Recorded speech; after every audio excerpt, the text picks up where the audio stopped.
Hi, Grant Woodhams from Geraldton in Western Australia with the second monograph presentation. Richard White's The Middle Ground. Here we go. That's it. A few little yellow tags in there to help us on our journey. Middle ground. I prefer to call it opportunities and possibilities, because when you go through this book, all sorts of things come up.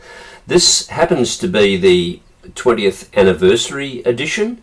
It has a new preface by the author, and I think that's important. We'll talk about this, or we'll talk about that preface during this presentation. So let's have a look at where we go with this one, with Richard White's The Middle Ground. Originally published in 1991. Let's give it its full title though. The Middle Ground, Indians, Empires and Republics in the Great Lakes region, 1650 to 1815. Quite a broad sweep. Most of us are not going to be around that long, if you follow me. As I say, originally published in 1991, Richard White, the author, he was born on the 28th of May, 1947. His mother, Sarah, or Sarah, depending on how you want to say it, had moved to Chicago, Illinois from County Kerry in Ireland in 1935. White's father, Harry White, was from Boston, Massachusetts, son of Russian Jewish immigrants. So White's background is interesting. It's a broad catch-all adjective to describe him. His qualifications, academic qualifications at least. Richard White attended college at the University of California, Santa Cruz, where he received his undergraduate degree in 1969. For his graduate studies, White attended the University of Washington in Seattle, earning his MA, Master of Arts, in 1972, and his PhD, his doctorate, in 1975. His dissertation for that doctoral thesis, if you like, examined the history of Island County, that's island like an island, Island County, Washington, and up until the late 20th century. And it won for White the Forest History Society Book Award in 1980. By 1980, White was working as an associate professor at Michigan State University, where in 1981 he won the Theodore C. Blegan Award for a paper on forest and conservation history. He would move from Michigan State to the University of Utah, where he taught the history of the environment and Indian history. Now, White returned to the University of Washington, his alma mater, his original college, his original university. He returned there in 1990, where he became the McClelland Professor of History. And his 1991 book, It's Your Misfortune and None of My Own, A New History of the American West, won the 1992 Western Heritage Award for Non-Fiction Books. White's also written in 91 The Middle Ground, the book that I'm going to discuss with you. I'm going to present information to you. In 1995, White was honoured with the prestigious MacArthur Fellowship from the John D. and Catherine T. MacArthur Foundation. And in the following year, he received a Washington State Governor's Writers Award for his book The Organic Machine, the remaking of the Columbia River, which was published in 1995. He followed this work a few years later with Remembering a Hanagram. I think that's how you pronounce it. Storytelling in a Family's Past, 1998. The work, which represented a departure from his usual style, is a combination of memoir and family history. In it, White tells his mother's story and depicts the narrative of her life in Ireland and early years in the United States. Important when you consider where White takes his work. Now, in 1998, he accepted a position at Stanford University as their Margaret Byrne Professor of American History. He retired 20 years later in 2018 and remains an emeritus professor at Stanford. In recognition of his work, he was inducted into the American Philosophical Society in 2016, and in 2017 White became a Rogers Distinguished Fellow at the Huntington University Library. White served on the boards of a number of professional organisations, including the Organisation of American Historians, for which he served as president in 2006. He was the recipient of a 2013 Distinguished Scholar Award from the American Society for Environmental History, and additionally, White consulted as an expert witness for several Native American tribes over the decades. Whoa. So, a little bit of work there from Richard White. So what else has he published, and how might that work connect to this one? Look, we've named a few of them. I've named a few of them. Obviously, a lot of linkages to the American West. I might just pull this through to his most recent book publication, which was in 2022. It was titled "Who Killed Jane Stanford? A Gilded Age Tale of Murder, Deceit, Spirits, and the Birth of a University." Quite fascinating. I haven't read it, but I'm tempted to. So let's go back and start dealing with the middle ground. It was awarded in 1992, the Albert J. Beveridge Award from the American Historical Association and the 1994 Society of Colonial Wars Book Award. It was also the recipient of the Francis Parkman Prize, the Albert B. Corey Prize, and the James A. Rawley Prize, and a finalist for the Pulitzer Prize in History in 1992. A very, very impressive tome, Richard White's The Middle Ground. A later book that White writes, or White wrote, I should say, get the tense correct, which is called The Transcontinentals and the Making of Modern America, was also nominated for the Pulitzer Prize. Railroaded won the 2011 Los Angeles Times Book Prize for History. And Republic, for which it stands, another White book, which is about the United States during Reconstruction and the Gilded Age, 1865 to 1896, won the 2018 Ellis W. Hawley Prize. Now, White has published a substantial collection of essays and papers. A cursory glance at JSTOR will provide an indication of the nature and scope of his work, which is as recent as 2024. There may be more recent ones, but 2024 is the most recent date that I can find. Now, these essays and papers, along with his collection of books, are widely reviewed on JSTOR, and have drawn considerable attention since his first known publication, which was Land Use, Environment and Social Change, which I've mentioned before, The Shaping of Island County, Washington, 1979, which was his thesis. Did mention that before. So his background, let's take a brief look at that. His mother's background as an Irish Catholic immigrant is reported to have affected White as a child, especially in her storytelling about her early experiences at home in Ireland and moving to America at the age of 16. This family history would play a significant role in White's early life and ultimately his career. The book, The Middle Ground, It's published by the Cambridge University Press. Cambridge University Press is the oldest university press in the world.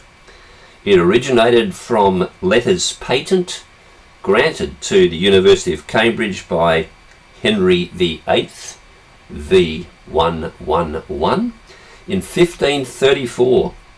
Cambridge is one of two privileged presses, the other being Oxford University, and the authors published by Cambridge, along with White, but there are some names here that some of you may recognise. Authors published by Cambridge over the years have included John Milton, William Harvey, Isaac Newton, Bertrand Russell, and Stephen Hawking. The book, what scope? What is the book about? I've got to tell you, I don't have to, but I'm going to, sitting at over 500 pages. The Middle Ground also sits a considerable distance from the usual stories of American Indian versus European settler relations, stories of conflict, fighting, and the inevitable victory of the white man, the civilized man. White's book is about searching for meanings unfortunately hidden and or lost for around 200 years. Now, using the period between 1650 and 1815 in regions around the Great Lakes, which the French named the Pays de Haut. I did study French at school. I did not do very well in it. But the French named it the Pays de Haut, which essentially means, in French, the upper country. The upper country. White describes a broad but geographically defined meeting ground, that's my interpretation, where Indians, often referred to by White as the Algonquians, and the Europeans, in the main French, developed or evolved a shared world which led to new systems of meaning for both parties. The book explores Indian and European endeavours to reach mutual understandings in the midst of competing empire-building ambitions and the creation of the United States. Concentrating on and using Indian narratives which place the Algonquians at the centre of his story, White gives voice to what I describe as a social experiment that had previously received little attention or in fact been recognised. The conclusion of White's The Middle Ground essentially signals the end for the American Indians in their efforts to find a shared space and a shared place in the United States. So how do we get there? How do we reach that conclusion? To the thesis and what I believe White is arguing. White's middle ground, the Pays de Haut, was a fluid space where neither the Indian or European cultures held the upper hand. Instead, the nature of negotiating skills was critical for all cultures. Both sides, if you will, had sets of requirements and practices that overlapped with each other and lent considerable compromise to those who inhabited the middle ground. White contends that the normal story of European domination is a false story. On the middle ground, there was no dominance. Neither the Indians nor the Europeans had enough people, weapons, or superiority in trade. This necessitated the continual forging of alliances between each other. White further contends that the decline of the middle ground was caused by a number of factors, the most influential being the westward expansion of European settler groups and the emergence of the American Republic, which, with the defeat of the British and the withdrawal of the French, saw the emergence of a much more rigid set of white American principles which didn't recognise the promise and possibilities of the Pays de Haut. Sources and methodology. As much as I can discover, and I'm not going to put up any slides, won't be doing any overheads, no PowerPoints, so good old-fashioned lecture. Sources and methodology. As much as I can discover, White's is an analysis of European-generated primary sources.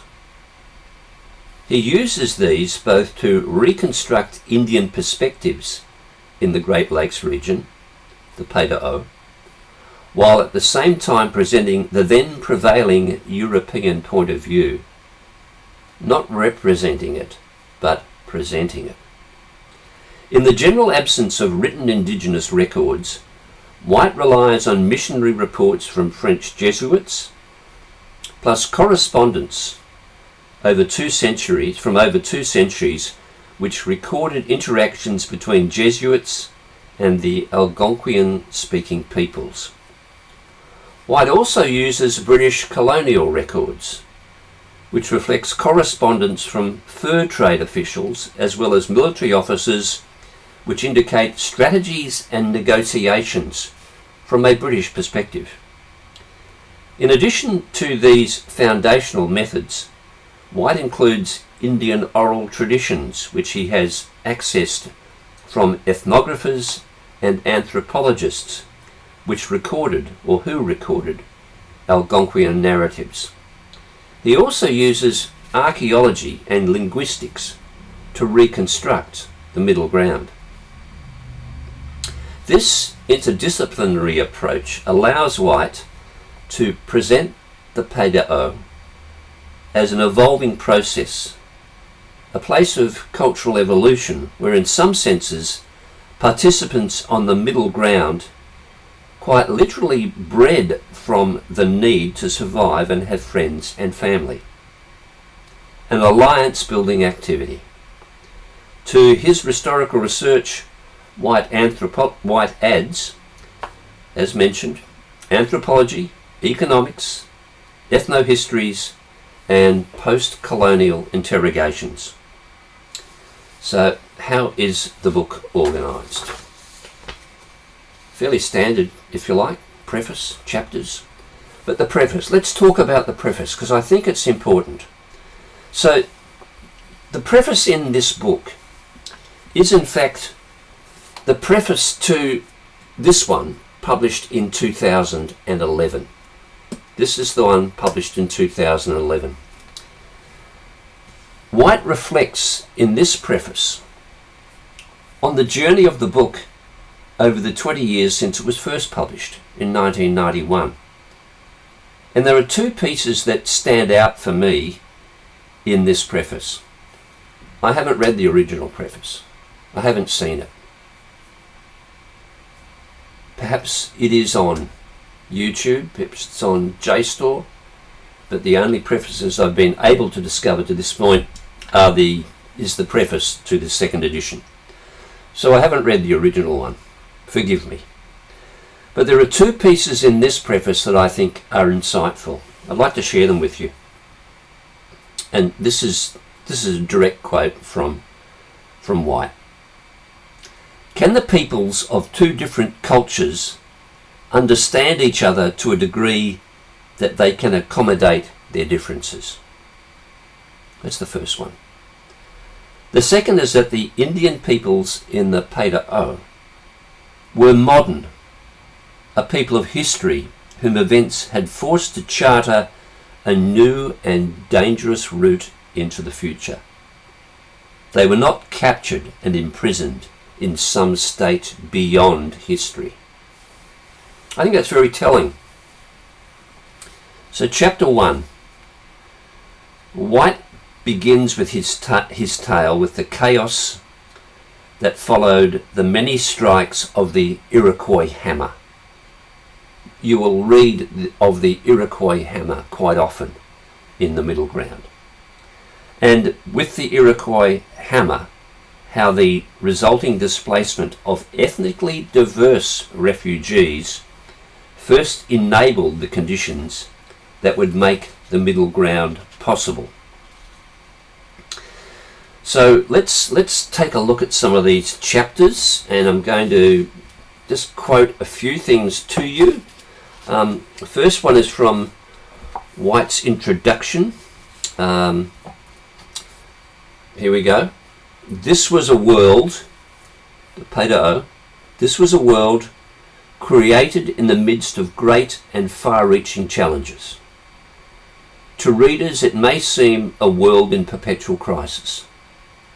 But this is partially an artifact of the way I tell the story and the nature of the records. I open with the onslaught of the Iroquois, who may appear initially as a deus ex machina. So that's deus ex machina, God in the machine. That's from his introduction. Buy into that. I think it's important. So he gives every chapter a name. Chapter 1 is Refugees, a world made of fragments. He has a quote at the top of every chapter from another author, another person, which gives you some insight into what the chapter might be about. I'll read a little bit from chapter 1, just a little bit. The Frenchmen who travelled into the Pedro, as they called the lands beyond Huronia, thought they were discovering new worlds. They were, however, doing something more interesting. They were becoming co-creators of a world in the making. It's Refugees, a world made of fragments. That's chapter 1. So let me get through to my yellow tags because they are important. Chapter 2 is titled The Middle Ground.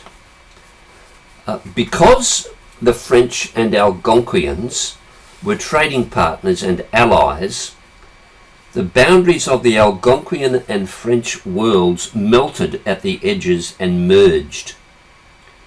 Although identifiable Frenchmen and identifiable Indians obviously continued to exist, whether a particular practice or way of doing things was French or Indian, after a time, was not so clear.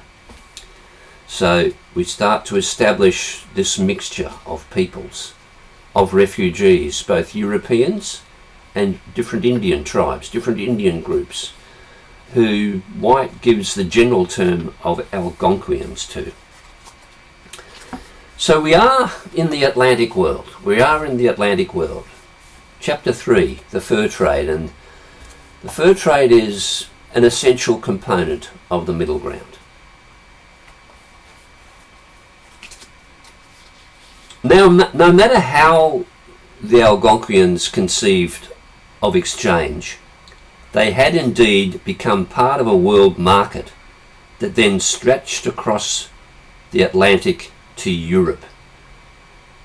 When they accepted European goods and gave furs in return, a still emerging market system in Europe impinged on their lives.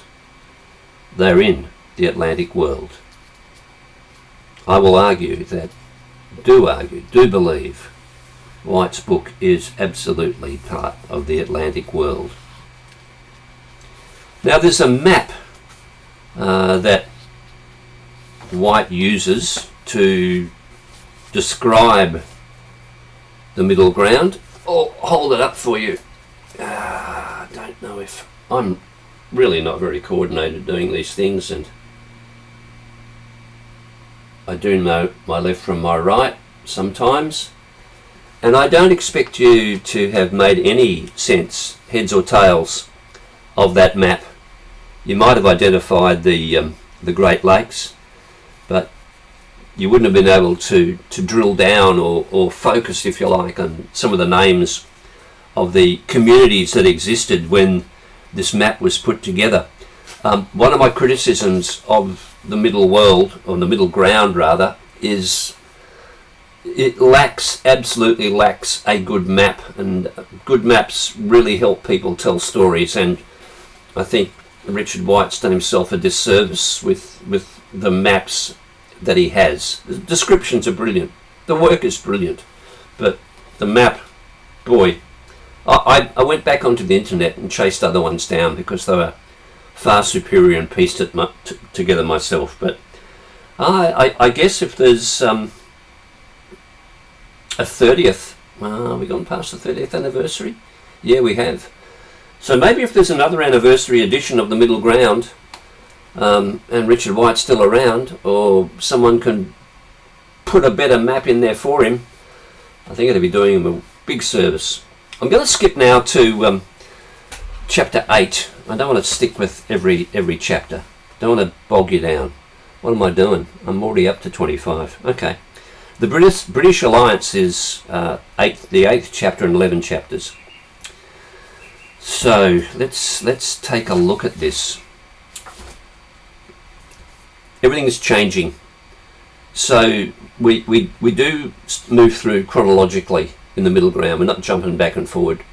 There are some dates which move back a little bit occasionally to give you a reference point, but generally the chapter's chronological sequence. Well, not generally, they are in chronological sequence.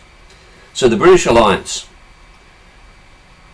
At the root of the alliance's weakness between 1765 and 1776, important date, was the emergence west of the Appalachians of a third village world alongside those of the Algonquians and the French. This village world, too, was a heterogeneous mix of different peoples, loosely linked by intermarriage and common loyalties. But this village world was white and British, and it was openly and aggressively expansionist. More tenuously attached to the empire than the villages of the Algonquians, these villages remained beyond the control either of the governors and the legislators and legislatures east of the mountains, or of the British soldiers west of the mountains. There effectively, there was no officially exerted British control over these backcountry settlers. So we have a third party starting to emerge and, in my words, causing a little bit of grief, probably a lot of grief. And if I am somewhat critical of White's lack of maps, lack of geographic assistance to help a reader through, to help a person identify places, village names, and try and reference them to what they might be now, while I'm critical of that, his referencing, well, everyone's familiar with the expression off the planet. Yep, it's off the planet, and it's just phenomenal. So I think I've got to go to the top here. Yeah, we'll try and do that. So right page, left page, and pull it back a bit so the camera can work. Sometimes you've got half a page of references with quotes, other references to other documents you might like to take a look at. Marvellous. Deep dive stuff. So if I wanted to, if you wanted to follow up on the middle ground, it's not all there, it can't all be there, but there are that many references to different elements of the story, well and truly worth having a look there. So we're going to move to the last chapter, the politics of benevolence. So getting towards certainly the end of the day for the Paido, getting towards the end of the day for American Indian autonomy, independence, finding a place in their country. And I did mention earlier that what White does with every chapter is puts a couple of quotes at the top of the chapter, and these are just revealing and worth reading. Don't skip over them, read them. So there are two here that I want to share with you. One is by Henry Knox, who's writing a letter to George Washington, who writes a letter to George Washington, the first president of the United States. He writes this letter in 1794. Here is part of it. As we are more powerful and more enlightened than they are, there is a responsibility of national character that we should treat them with kindness and even liberality.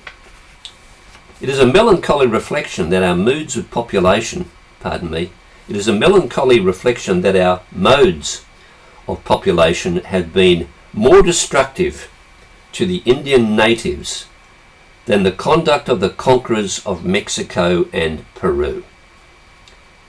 The evidence is the utter extirpation of nearly all the Indians in most populous parts of the Union.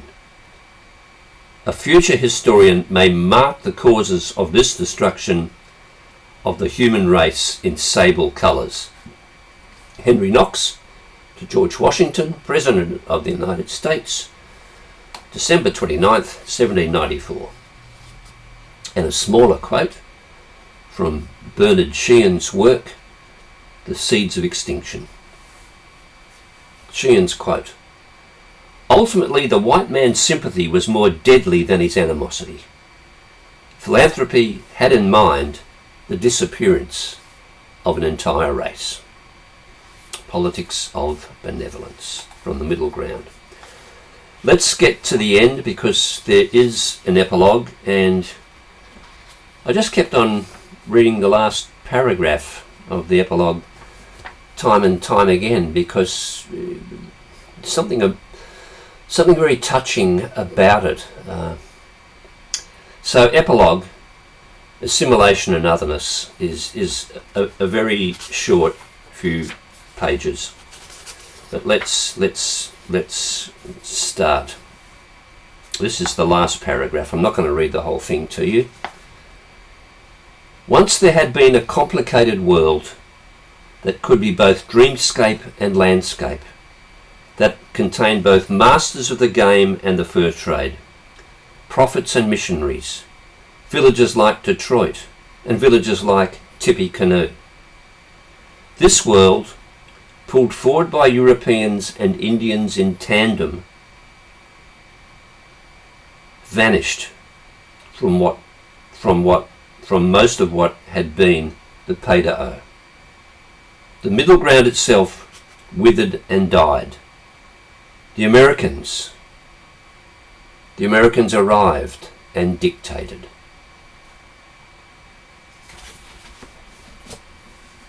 Ooh, okay. Well, strengths and weaknesses. Couple of quotes. Weaknesses: the continual description of various Indians as Algonquians. So this is a quote from Francis Jennings, who read The Middle Ground. Francis Jennings, who worked at worked with the American Indian Culture and Research Journal. This is from one of the volumes written in 1992. Algonquian is inaccurate shorthand for easy reference to New France's Indian allies, who also included the Iroquoian, Huron, Pitans and Wyandots. And again, Francis Jennings from the American Indian Culture and Research Journal, and echoing my thoughts, the crudely drawn maps even lack captions. Oh, they're the weaknesses. I think I've been speaking to the strengths. I really do. Does the book work? Book is a total immersion. It is not a history in an afternoon. It requires methodical and thorough reading, and in parts rereading, but very rewarding rereading. The players, the Indians, the French, the British, the Americans, the traders, the military, the Jesuits, the mixed breeds, both Indian and Euro-Indian, is too simple a classification. None of these people were united absolutely in their purpose. The Indians had many tribes, the French had many factions. The British were conflicted by colonial ambition. The Americans wanted their own country, and the military knew only the instruction to fight. And the Jesuits, well, they were prepared to die for their Christian God and the quest of conversion. But still, I'm being too general. And I haven't mentioned to this point, and I'm telling you my time's up, really is. I haven't mentioned Anontio.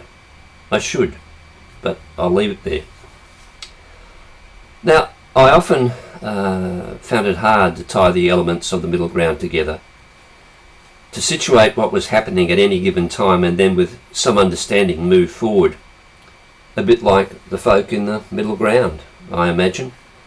So there's a lot of rereading for me. But if this sounds like a criticism, it isn't. I used the word immersion just a moment ago. You need to invest, almost suspend disbelief. White's work is inspirational and offers a long neglected interpretation of events from over 200 years ago. It's a massive undertaking. I think White acknowledges that himself. It does prise loose some of the foundations of Indian myth making. There were many times when I wanted White to stop and keep on focusing on a certain character or a certain event, but then I had to pull myself up, realizing that White's limitations were indeed what he was able to research, and was he ever going to finish the book? He isn't and wasn't working in the world of fiction. If I may be so crass, or perhaps inappropriate, to quote the words of a popular song by the Eagles. I'm sure Richard White would be familiar with this song. Brought the white man's burden down, brought the white man's reign. Who will provide the grand design? What is yours and what is mine? 'Cause there is no more new frontier, we have got to make it here. We satisfy our endless needs and justify our bloody deeds in the name of destiny and in the name of God. Thank you.